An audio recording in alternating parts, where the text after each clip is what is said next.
Hi everyone, welcome to Beyond the South Stand, a special new series from Beyond the Barclay where we hear from away fans visiting Carrow Road. Each episode will explore their club's history, their thoughts on Norwich City and the unique experiences of following football on the road. In this episode we're joined by Burnley fan James McDonough as his Clarets face the Canaries. Hi James, how are you? I'm very good, thank you. Are you, Jez? Yes, good, thank you so much. Thank you so much for joining us today. I think... Nice one. I think a good place to start would be you messaged me a couple of days ago about your job application to another club in the northwest. Perhaps you could just talk about that to start with.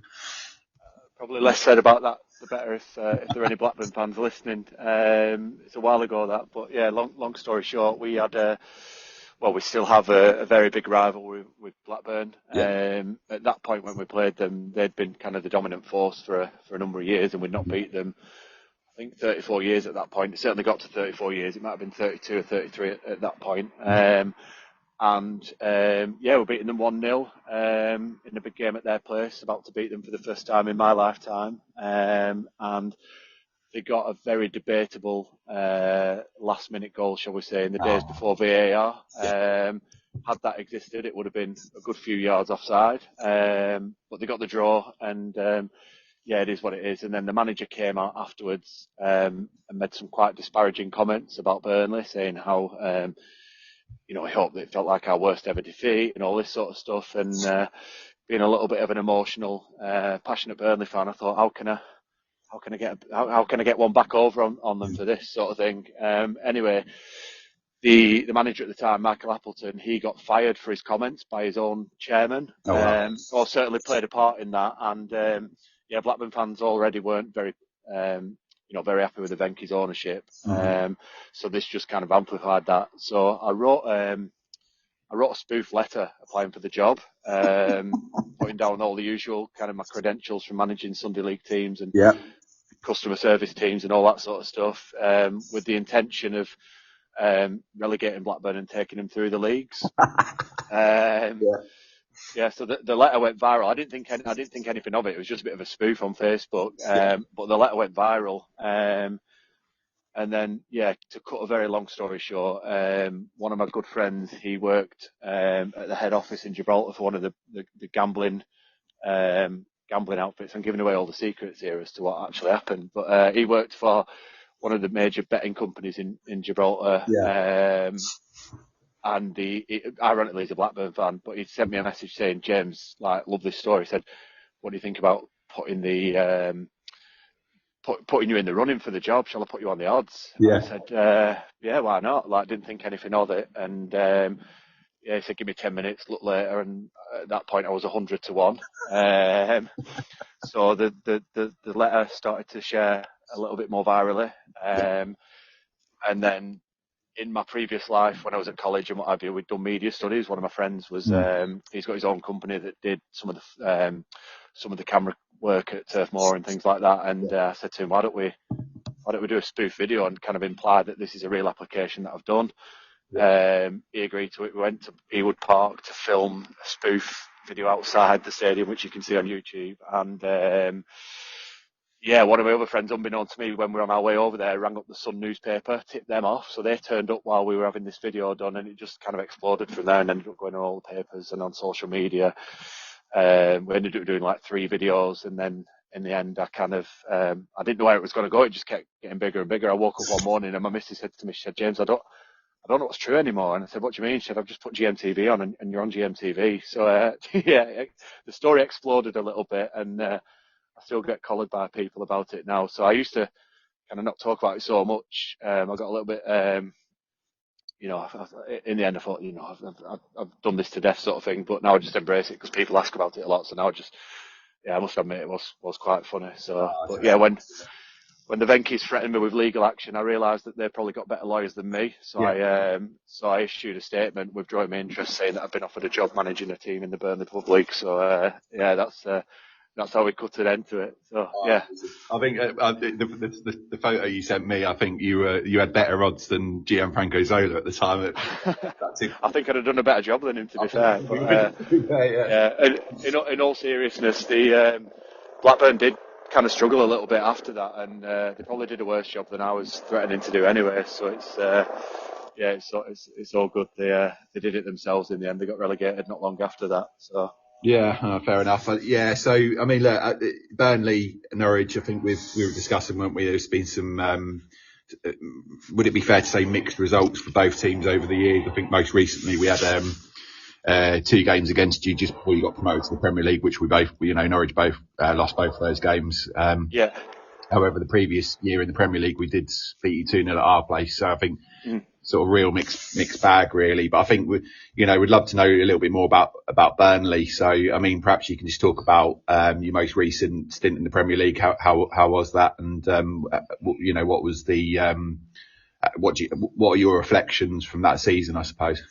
I think that season in the Premier League, it was ultimately a major disappointment for all Burnley fans, the club. I think if you look back on the promotion that we had getting into the Premier League, it was probably, the highest of highs. We've won the league in, very impressive style. We only lost 3 games.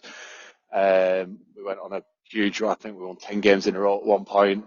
Yeah. Very, very positive season, playing football that we'd never seen before. Obviously, we'd been quite pragmatic under Sean Dyche, but equally successful. But this was like a new era, really. We all went to Huddersfield on Friday night at the start of the season, not knowing what to expect. We've got a load of players in that nobody had ever heard of. We've got a new manager, and we expected time to gel. But literally, that first 45 minutes at Huddersfield, we only won 1-0. But without kind of overplaying it, we could have won 10-0. It was like something we'd never seen before. So to go from that to then kind of what happened in the Premier League, it was a real disappointment because kind of 6 of our key players, if I remember rightly, from the promotion side were on the bench for the opening night. We dropped the keeper, dropped a number of key players and brought in a lot of new so-called talent. And I think literally from that moment onwards, the confidence and team spirit had kind of been destroyed. That team that got us promoted had earned the right to play in that game against Man City, and the reality is we were always probably going to get beat in that game if we're honest, and that would have given him an opportunity to bring in some of the new players that he'd signed rather than kind of ripping it apart from the start. So it was a real disappointment, and we had a game against Luton, I think that was meant to be our second game. That got cancelled due to their ground not being ready, which is a game that I felt we could have won, and ultimately we did go on to win when it was rearranged, but we just never managed to get a sustained run going after that slow start, and the confidence was shot from the outset. We signed a lot of players that we didn't need. There's probably 3 core players from our promotion season that we should have gone after in Nathan Teller, Harwood Bellis, and Ian Matson. 2 of them ended up playing in European finals that year. One of them's since gone on to play for England and score. And I think if we'd have just kept the balance of what we had going up and maybe added 1 or 2 players, we'd have been fine. But it just seemed like a strategy of signing as many young players as we could that had so-called potential and hoping it would work. And unfortunately it didn't. And we went down with a bit of a whimper in the end. Yeah, I mean, from the outside looking in, I'd agree. I think you were exceptional in that season prior to the Premier League. Unbeatable, unplayable. Probably one of the best teams that's ever graced the Championship. Would be fair to say. It was a surprise to me in the summer when Kompany up and left, particularly to go to Bayern Munich. I mean, how was that perceived by the fans? A bit mixed from some. I think from my point of view, certainly in the first season that we had him, you can see that potential. He's definitely got an aura about him. He's a big name. He's done well as a player and arguably as a manager, with the exception of last season. So did it surprise me that he went to? If you'd have asked me at the start of the season in the Premier League, would you be surprised if Vincent Kompany was managing Bayern Munich next season? I would have said no, but in the circumstances, it does look a little bit strange after the season that we had. But I still think he's a good manager. I think what happened when we had him in the Premier League, I think his confidence turned to arrogance, and he was very, very stubborn, wouldn't acknowledge when he got it wrong. A big thing was kind of throwing in James Trafford at the deep end when we had a keeper that had played a key role and was getting promoted. And I think had he bedded him in differently, that would have been gone differently. James Trafford's having a brilliant season for us this year. He made another crucial save last night. he's kept, I think, in excess of 10 clean sheets already this season. So he's obviously a talented keeper, but I think he was massively thrown in at the deep end and exposed. And I think that man management was poor last year. But I think Kompany's still, got a good career as a manager in front of him, and I don't think Bayern would have taken a chance on him if he hadn't. But it came about strange after the season that we'd had. Yeah. No, agreed. I mean, I'm just looking at Bayern Munich's stats for this season. So they're currently top of the Bundesliga, haven't lost a game. They beat Shakhtar Donetsk in the Champions League last night, 5-1 as well, away from home. Yeah. So, I mean, I think, as good as poor as a season as he had last year, for all of the valid things that you said. I mean, he's probably gone on to another level this season in terms of how that team's performing. Yeah, and people will argue, saying, look, it's Bayern Munich, they should do well. There is an element of that, but that's no guarantee, is it? They've not won the league the year before, so yeah, I think he's a good manager, but I don't think, as daft as it sounds, I don't think that many people were bothered that he left. Which for a manager that won the league in the style he did and won the title at our local rivals, I don't think he's probably held in the regard that he probably could have been. I think his legacy's been tarnished a little bit. No, that's fair enough. And I think, perhaps it's sort of rewind then back to sort of 10, 15 years ago when I always remember Burnley just being, another, no disrespect. I don't mean any disrespect by this comment, but another championship club, with perennial sort of strugglers to try and get in. When did that turn? When was the point where you went from sort of a championship club to, you were in the Premier League for a number of years, right? So, I mean, yeah. When was the turning point, and how did you sustain a Premier League side? Which would be my question there. I think the turning point was so in the early 2000s after we first got promoted. I guess in my lifetime we've been on an upward trajectory ever since the year I was born. Giving my age away, we'd just been relegated into the 4th division. Right. We then nearly went out of business. So in the early days, like we were down in the doldrums, but from the ages I remember. I mean, my first game I was 3, but the age I properly remember going is like 6, 7, 8. Yeah. We've been on an upward curve ever since. We won the 4th division, got promoted from the then 2nd division to the Championship, and kind of came back down, but then came back on the Stan Turner. We had a couple of good runs in the early 2000s where we were just on that. We just had momentum and we were doing well. But really, I think the season we got promoted under Owen Coyle. In 2009, that was the season, because I don't think anyone had dared to dream that we were going to get promoted, and that became a bit of a phrase actually for Burnley around that season. Mm-hmm. We had a hugely impressive run in the cup. We beat Arsenal, we beat Chelsea. We got to the semi-finals and we were like minutes away from knocking Spurs out and getting to a League Cup final against Man United. Yeah. We lost that game, but then ultimately went on to win the playoffs that season against all the odds. We'd had a couple of bad years before that, and we'd had a bit of a bad start to that season, to be fair. But winning that very first promotion, granted it took us a while to do it again after that. I think it just gave us that belief that any team can do this. Like if we can make it with the resources that we had at that point, because we didn't have a wealthy backer, we were owned by locals. It was built on good team spirit. I think that just gave us the belief that we can definitely do it again. So we came down after that, stayed down for a good few years, brought Eddie Howe in between Brian Law's coming in. We brought Eddie Howe in, who obviously everyone knows is a really good manager now. Yeah. He didn't quite get it working here, but he laid the foundations. He signed some really good players. We had Kieran Trippier, Danny Ings, and a number of players like that set the foundations for Dyche. And then when he came in, obviously, again, against the odds, he got us promoted. We were favourites for relegation. We just sold Charlie Austin. We didn't have a striker with many goals to his name, so he started the season with Ings and Vokes, who at that point were young lads that had not really done much for us, but he just built a really good team spirit. We went up, and then we almost became. I think we came down that first season, but then went up again in style the year after, and then stayed there for a long time. We were just organised, hard to beat, and I guess similar to what we are at the minute. A lot more pragmatic than we were under Vincent Kompany.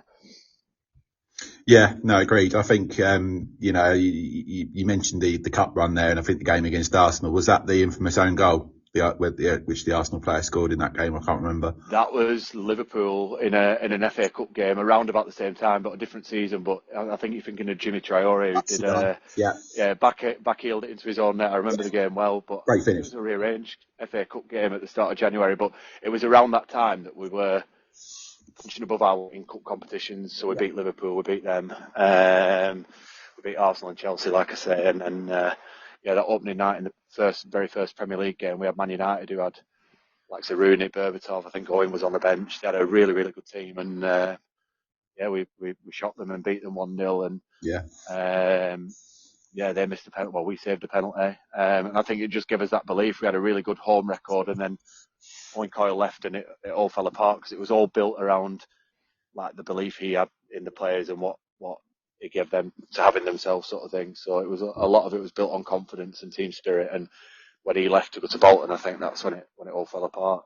Yeah, definitely. So now obviously back in the Championship. This is going to be such an obvious question, I suppose, for you guys. But what's the main focus now you're back in the Championship? I think the obvious one is that we have to get promoted and quick. Obviously, We've got a good squad. We've got a manager who's getting good results in spite of some of the challenges that he's faced this year. Like at the start of the year, he must have lost in excess of 10, 15 players that were all key players to us. So, there's a few do-mongers around the club. I think you're always going to get that regardless of who's in charge. But the reality is he's had to build a brand new squad at the end of August. So to be playing as, I say playing as well as we are, some people don't like the style of football, but to be getting the results that we are, keeping as many clean sheets as we are, I think he's done really well. Good. But anything less than a promotion, I think, is a failure and definitely a big risk to the club. I love the Championship, and as daft as it sounds, when we won it last time around, I said I'd love to win the Championship, but then stay in the Championship because I just enjoy the Saturday Tuesdays, the local derbies, the more competitive aspect to the league, the lack of VAR and all that sort of stuff. I just think the Championship is a lot closer to what football used to be that we used to go and watch, and I know everyone kind of pines for that, but the reality is the club and the town needs Premier League football. The club's vital to this town, and Premier League football is vital to the club. So we as much as the Premier League can be a little bit frustrating at times, it's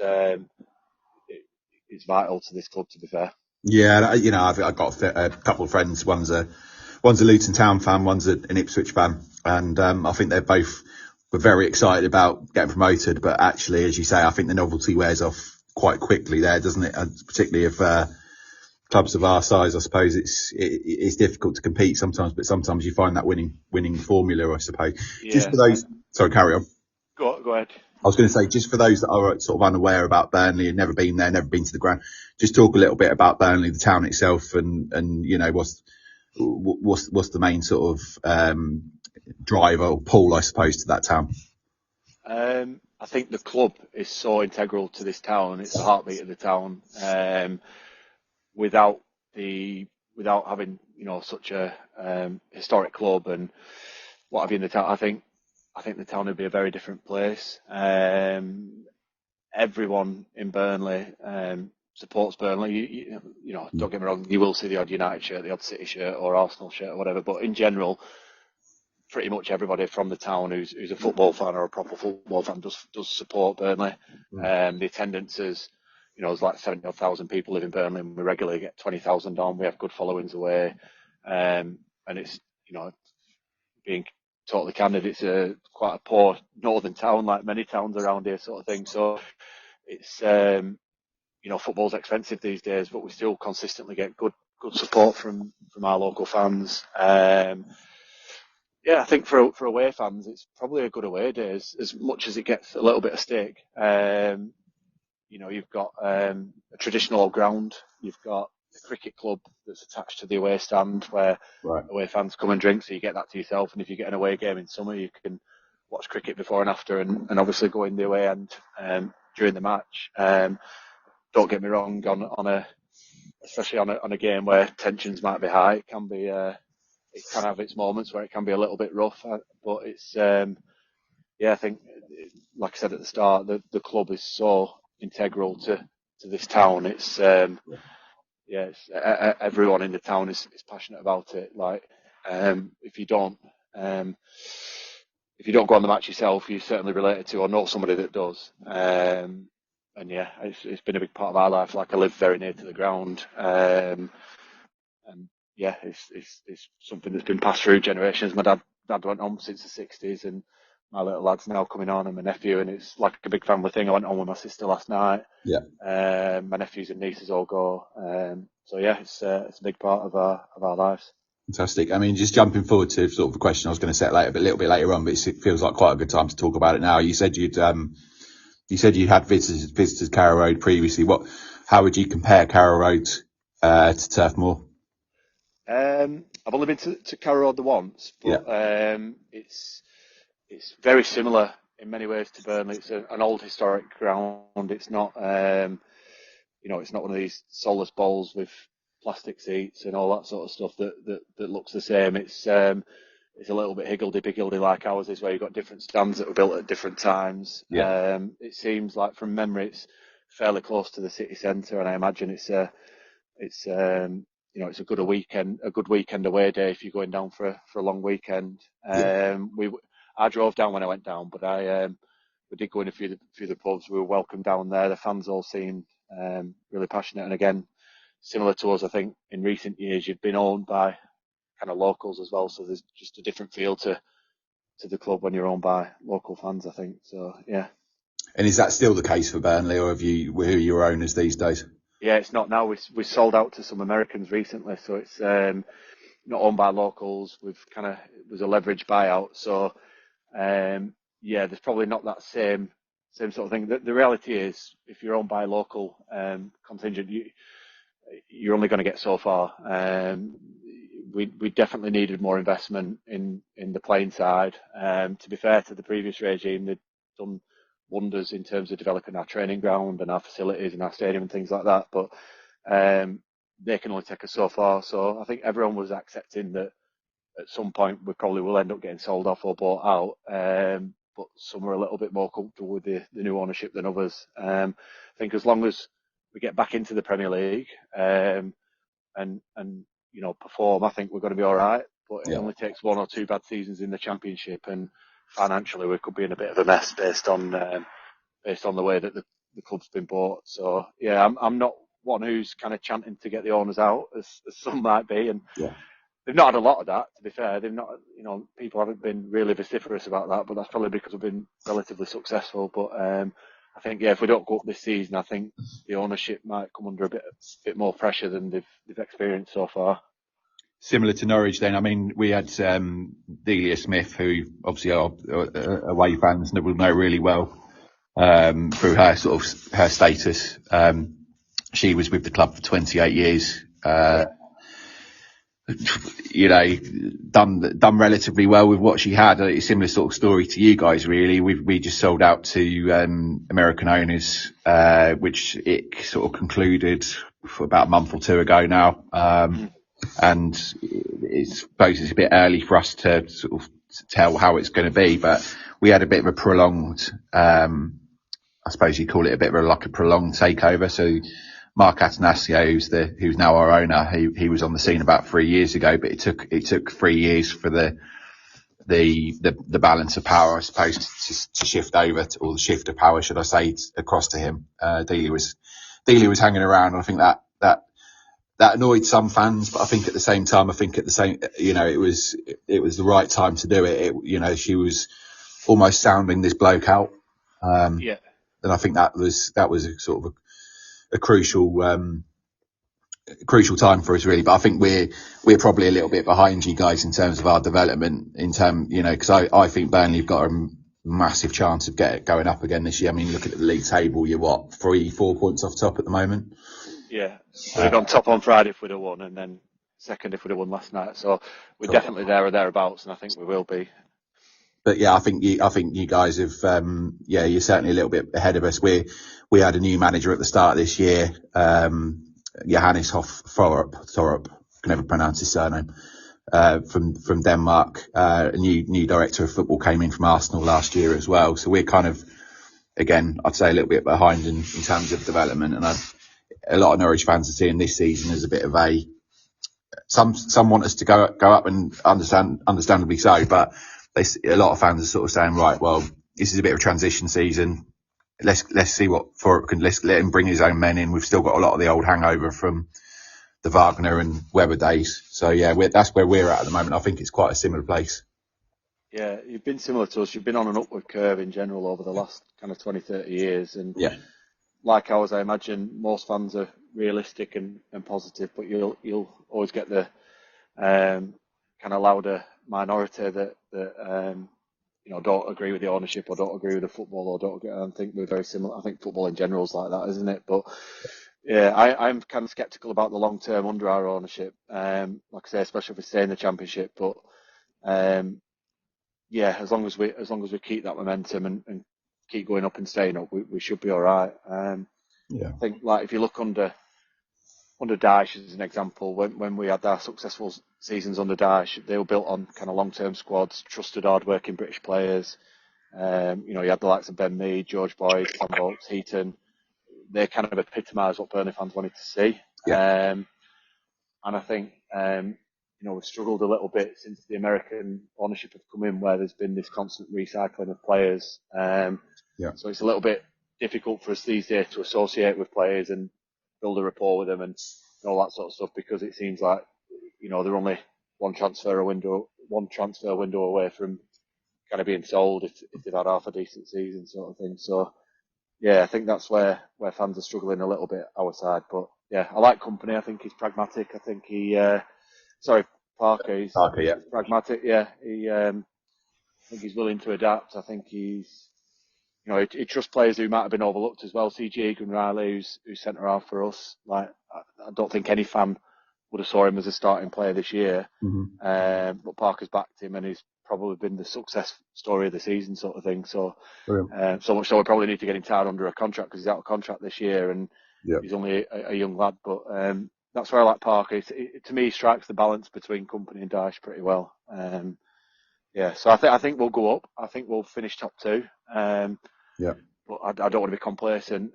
If we ended up in the playoffs, I wouldn't be nervous about that, because I think our clean sheet record speaks for itself, and I think it would be very difficult to beat in the playoffs as well. So I'm confident of finishing top two, but I'm not nervous if we finish in the top six. Fair enough. So moving on then, to looking at some of our previous matches that we've had. So two questions really. So how do Burnley fans view Norwich as opponents, and are there any standout games or moments that come to mind? Yeah, Norwich as opponents. Probably a similar club to the sort of club we used to aspire to be. I don't mean that in a derogatory way, but we see Norwich and I guess the likes of West Brom that would a bit of a yo-yo club going up and down between the two leagues and banking the money and reinvesting in the squad and then going up again and trying to get a sustained period up there. And I see ourselves as relatively similar to that. Historically, you're owned by fans. You've got loyal supporters, great following, all that sort of stuff. Especially given how far away you are from, other clubs. So even a local derby, I would imagine is 40 or 50 miles to Ipswich, isn't it? So, the fact that you've got to travel so far to so many games, you've got a very loyal base in that respect. And we've got like the polar opposite challenge of that. We're surrounded by so many big Northwest clubs, some of the biggest clubs in the world: United, Liverpool, City, Everton. And you've got the likes of Preston, Blackpool, Wigan, Blackburn, all them clubs on our doorstep. So we've got the polar opposite challenge to you in getting fans, but quite similar in that respect, that we have good followings at home, good followings away. Norwich are a good club. I'm old enough to remember the infamous games against Bayern Munich and Inter Milan early in the 90s, and while Burnley had success in Europe in the 60s, I never thought I'd see it myself, and obviously we've had it as well in recent years. So a lot of similarities, really. Definitely. Sorry, you asked, was it about recent games as well? Or? Yes, recent. So any sort of standout moments from recent games, or any games you can particularly remember? Yeah, definitely the one in the Premier League away. That was my one visit to Carrow Road. So we came down to Norwich, I think it was on a Sunday, and we really needed to win to stay in the Premier League. Big pressure on us, but I did fancy our chances, if I'm honest with you. And we lost with an absolute whimper. We missed some gilt-edged chances. And I remember I took my nephew to the game with me, and I texted his mum, my sister, after the game, and I said to her, I think we've just seen our last Premier League game together, away from home, sort of thing. It was that bad, and I thought we were dead and buried at that point. And then even more so that week is when we found out that Sean Dyche got sacked as well after that game. So that was actually Dyche's last game as a Burnley manager, if I remember correctly. And that despite like being on a poor run and looking like we were going to go down, that came as a huge surprise. So that game in particular sticks in my head. I guess from a more positive side, the last time we played you in the Championship at your place, we were on a real run, and I think we beat you 3-0 if I remember correctly, in our promotion season. And I remember before that game thinking this is going to be a huge test. I went to watch it in the pub with some mates. We were on a bit of a reunion, so that's why we didn't go down to the game. We watched it in the pub, a big group of us, and we were all kind of blown away by how well we did. Like Norwich is always a tough away game, but we were absolutely rampant that day, and I think we went on a run of winning 10 games in a row, and I'm pretty sure that was the 9th or 10th game of that run. It was probably one of the best I've ever seen us play. So that one really sticks in my head, to be fair. Yeah, and I'd agree. I mean, a few of those games you mentioned, from a sort of a Norwich perspective, I think that game in the Premier League, Pierre Lee's Malou scored, and Timo Pukki obviously was a big player for us.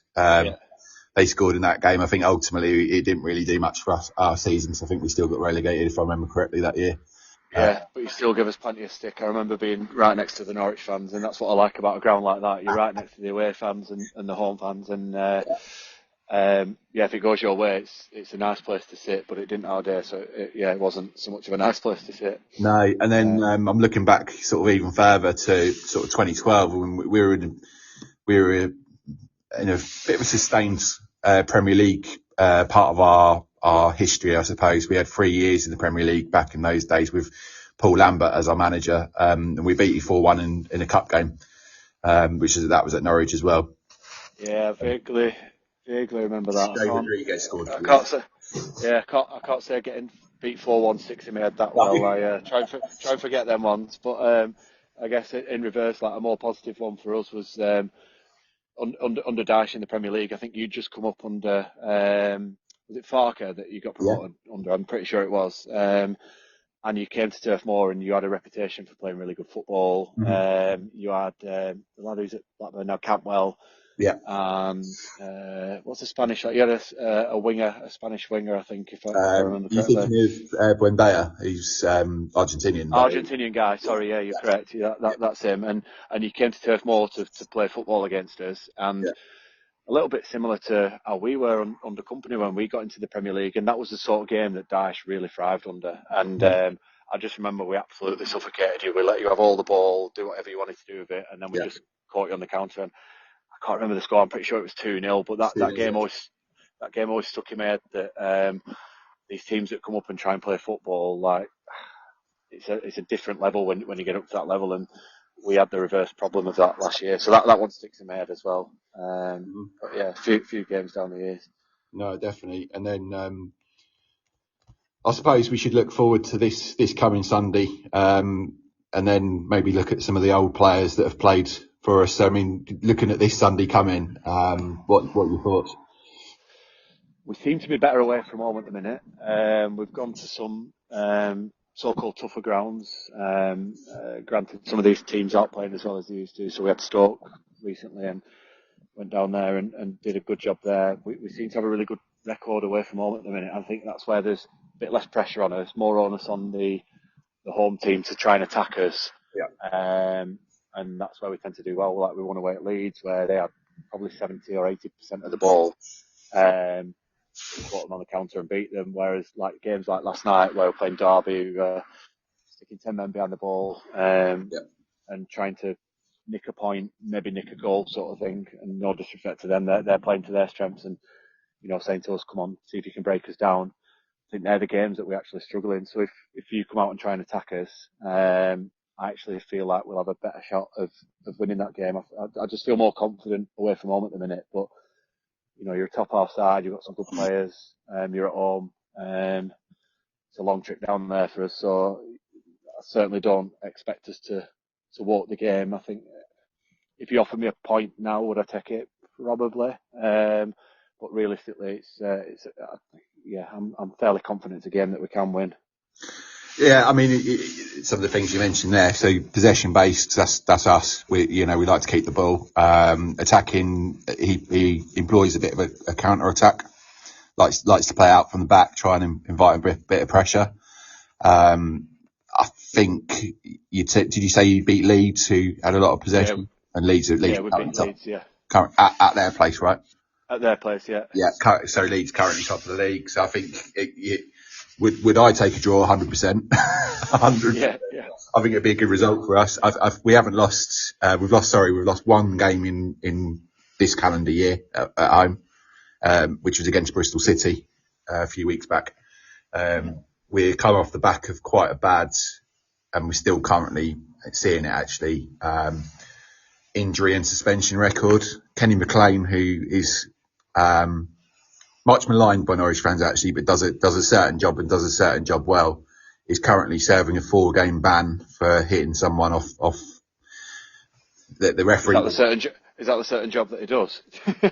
yeah, that's the one. Yeah, he's the engine essentially in midfield. But yeah, I mean, you'd think so, wouldn't you? Because that's his second 4-game suspension this season. So he's actually right. Well, at the end of this, he would have missed 8 games, and he's our captain as well. Would you believe? So yeah, without him, we tend to not look the same team, I think. But yeah, so it'll be interesting. I think it'll certainly be an entertaining game to watch. I think first, as always with these types of games, first goal will be crucial, I think. Yeah, I think when we get our noses in front, I tend to feel that we're definitely not going to go on to lose that game. You'll see from the stats, like I think we've conceded 7 in 19 or 20 games. So if we get a goal, we're going to be certainly very difficult to beat. But it has happened. I think there's been one game where we let a couple in this year, and we did go on to lose that one at Sunderland. But in general, if we score, we probably will at least get a point, but probably go on to win it. Yeah, that's a fair shout. I think it'll be interesting. And who are your sort of key players that the Norwich fans need to watch out for at the moment? I think Sarmiento's coming into his own now. Like, he took a little bit of time to get into the squad, and Parker's rotated his wingers a little bit. He's playing a little bit more centrally, but he's one that looks confident carrying the ball. He's tricky on the ball. There was a couple of moments last night. If we'd have scored, you'd be talking about the moves that he'd pulled off in the build-up to 10 goals for some time. Do you know what I mean? So he's a very tricky player, but like any kind of lightweight winger, he can be inconsistent, and that's probably why we've got him on loan and he's not in the Brighton squad. So he's looked good in recent games. I think, to be fair, like, the defence has been the standout. You've got Esteve, who looks levels above the Championship, and has been a big part in the amount of clean sheets that we've kept. So he's kind of left side of our centre half pairing. He's had a few different partners alongside him. Like I said earlier, CJ Egan-Riley's come in and done really well, but I think he's injured at the minute. So he's Friday had John Egan alongside him, who made his first start for us, and then last night he had Humphreys, who's another left-sided centre half, alongside him. So we've been a bit inconsistent in his partners, but Esteve himself has been top class. Cullen goes under the radar. He's someone who very good on the ball, does all the dirty work, very rarely loses the ball, and he's usually at the start of all of our attacking moves. And then it just depends who he plays up front. We've rotated a little bit over recent games, and we don't really have a prolific goal scorer at the minute. Obviously, we've got Jay Rodriguez, who's got a lot of experience and done well in the Premier League down the years, but he's kind of at the tail end of his career now, so I don't think he's going to be running you ragged, but he's still a threat if he gets a chance in the 6-yard box. And then Coley Osho, he didn't start last night. He was touted for like 40 million moves in summer after his performances in the Prem last year, but he hadn't quite hit the ground running. He's coming back from an ACL. Still only young. I think he's only 19, still maybe 20. He's a quick player, but he's it can be inconsistent as well. So sometimes it look like a world beater, other times it look like it's his first ever game sort of thing. So if you get him on the right night, he's a very good player and one to watch out for. But he's not really had many of that. Arguably, he looked better in the Premier League than he did in the Championship. Fair enough. So, yeah. Sometimes that's the case, isn't it? Strangely enough. Yeah. I think for Norwich, the ones to look out for are Borja Signs, clearly, because he's top goal scorer by quite a number in the league at the moment. A guy called Antti Sinach has been off the ball the last couple of games recently, to be fair. But and then Jose Cordova come back on last night, against Portsmouth, and it was no fluke that we made a clean sheet last night with him back in the team, and got a lad called Doyle that plays left back. We can play centre back as well, but he's on loan from Man City. So it's what probably always stood out was Sargent. Is he not playing then? Sargent's he's one of the ones that's out injured, and that's the problem with Sargent is if he can get a run of games together, he's brilliant, but he really struggles with injuries. Like over the last 3 or 4 years, he's probably been out maybe 2 or 3 months of each season. Yeah. And it seems to be the similar times of the season really as well. It's a shame because I think he was our top goal scorer last year. I can't remember how many he scored, maybe 18, 19, something like that. Could be more than that actually, but you're right. He is, he could be a really prolific, really good striker, but it's just his injury record. It's unreal. Yeah. No, it's a shame. He looks a good player. Yeah, definitely. So just finally then, before we finish, I quite like to look at some sort of players that have played for both clubs. Any sort of standout ones for you? Players that have played for Burnley and Norwich. Yeah. There's probably been a couple down here, some more forgettable for us than others, and probably the same for you. You had a few like Kyle Lafferty who came through the ranks at Burnley that probably flattered to deceive there. But I think the obvious one is Ashley Barnes. I don't know how he's done for you guys. He's probably had a couple of decent games. I think, has he been suspended and injured as well, or he was feature? Yeah, so his last night was his first start for us this season. He's been out injured. He's timed that well then, hasn't he, coming back for us? Yeah. So I think he'll probably start on Saturday. I'll be surprised if he doesn't. I think he probably similar to for you guys, but he likes to mix it up a bit, doesn't he? Yeah, I think Barnes is the obvious one. He was Dyche's first cash signing, and to be fair, it was fair to say when he came in, he was a little bit underwhelming, like in not necessarily his performances, but what we were expecting. We were top of the league, there or thereabouts, and Ings and Vokes have been scoring for fun, and then one, if not both, I think both of them got an ACL around the same time, right? And we brought Barnes in, and we were kind of reliant on him. He cost us, there's a big vehicle driving past me now. I don't know if you can hear any background, but yeah, he was he was the first cash signing that Dyche made in his time at Burnley, and he was a little bit unfashionable, but he pretty much outperformed and outlived players that had 10 times his talent that we probably spent 10 times, if not more, on. So he stayed there for a long time. Definitely a massive cult hero at Burnley. He scored a lot of big goals in big games. Some really crucial promotion goals. He scored one to win promotion against Wigan. Yeah. There were certainly a few others and a few goals that he scored that were important in keeping us up as well. But he was a lot better footballer than he got credit for.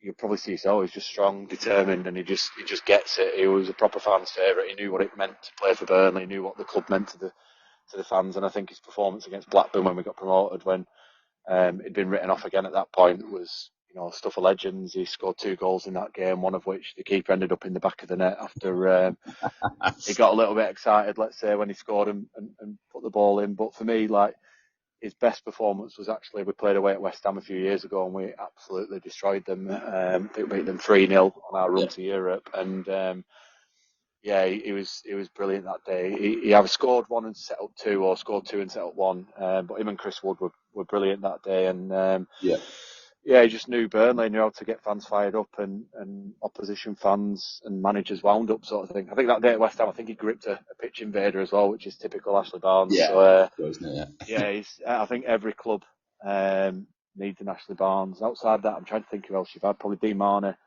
another Clarets legend, very similar to Barnes. He'd played for you early in his career, if I remember rightly, and Yeah. then did Akinbaye start his career at Norwich? He did, Sure yeah. he was Yeah. there in the early days, but he was a big part for us in some big nights of Burnley. I mentioned that Owen Coyle era. He signed under Cottrell.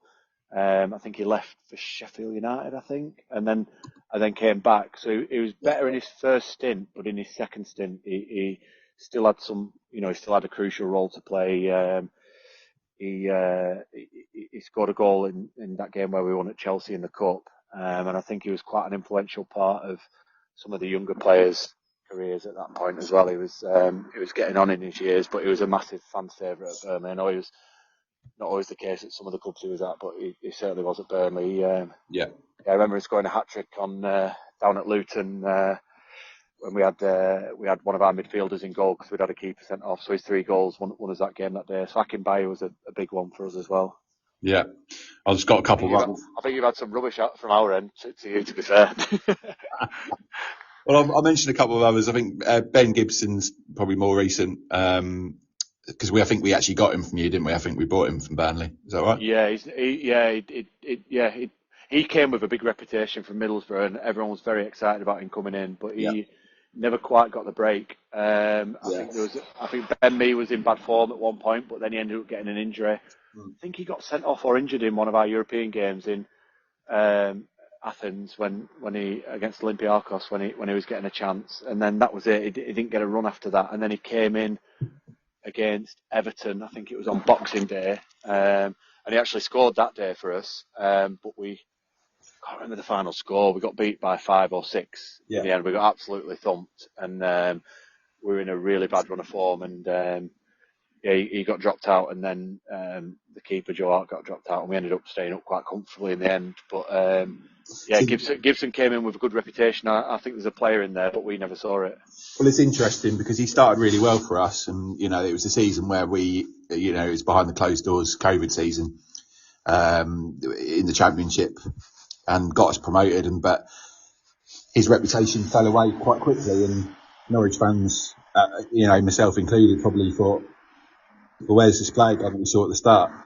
Yeah, and that's the player we there. were thinking we'd signed as well, and it just never seemed to work out for him. I don't know if he's one of them that was comfortable in his comfort zone at Middlesbrough, where he's from or whatever, but because he went training there with them while he was still a player for Burnley, so it's it just never worked out for him. Well, I think it was his uncle. I don't know if he still does, but wasn't his uncle owned the club at Middlesbrough or something? That's right. Yeah, Steve Gibson. I'm pretty sure that's still the owner. Yeah. Yeah.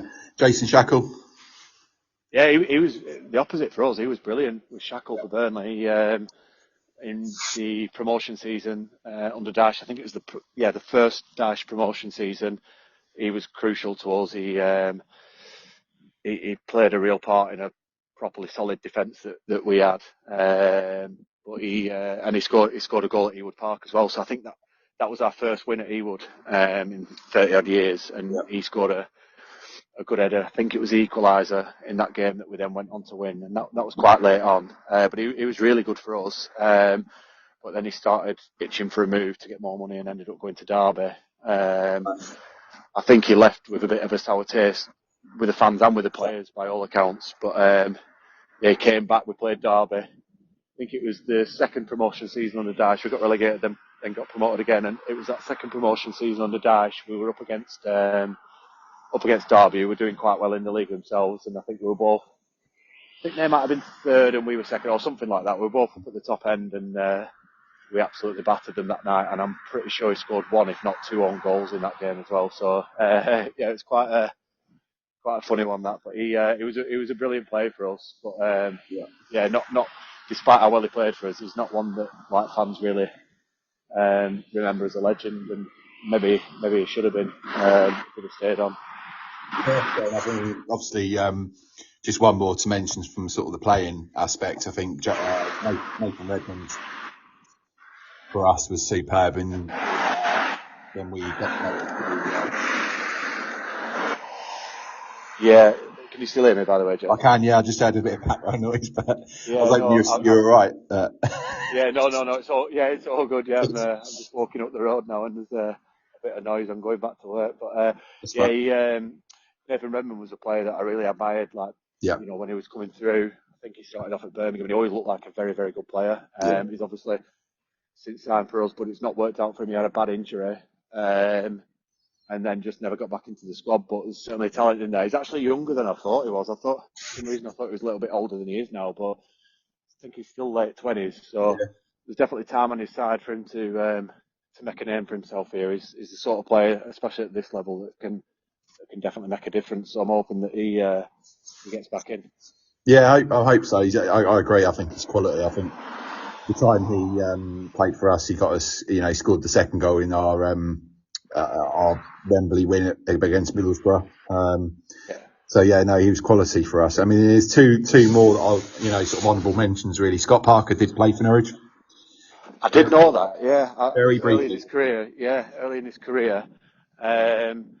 Again, good player. I've been to watch England down the years, and I remember him being a crucial player. I went to the Euros in Ukraine and Poland in 2012, and he was like a bit of an unsung hero. We didn't ultimately fare as well as we should have done, but I think he was one of the players that came out with some credit from that tournament. But no, I agree. Good player in his time, and sort of player that is very similar to what we've got in Cullen, albeit at a different level.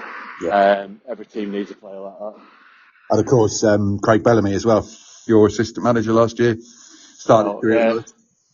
I think he was favourite to get the job before Parker. Surprised. Bellamy, he came in, and I don't think he's the sort of person that people had a perception that would be like a good manager or anything like that. But he was crucial in our promotion season. Like believe it or not, he was probably the good cop. Kompany was probably the bad cop with the players, and I think Bellamy was the good cop, and people have probably found that hard to believe. But brilliant player, very talented player. Unfortunately, we didn't get him as a player, and he was a good player down the road at Blackburn, and similar to Barnes in mentality and knowing how to wind up the opposition while still being a good player. So it's it's a shame we didn't see him as a player, but he was a big part for us in our promotion season. Oh, amazing. No, I think that's a really good place to start. We really appreciate you coming on, James.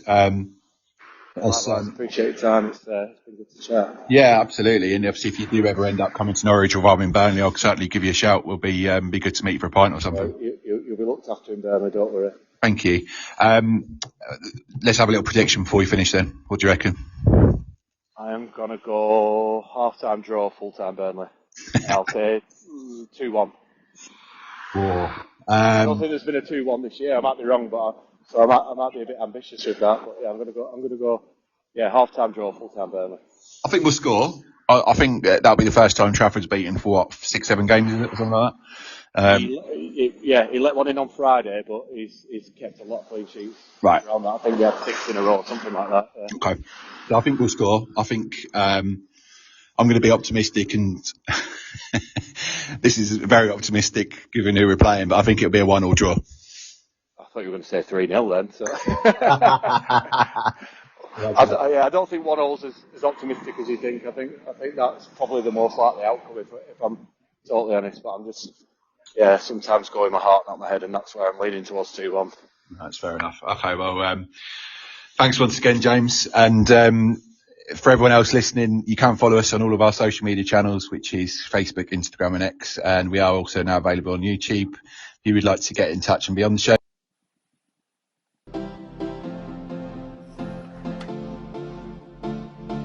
We are available on all social media channels, including Facebook, X, and Instagram.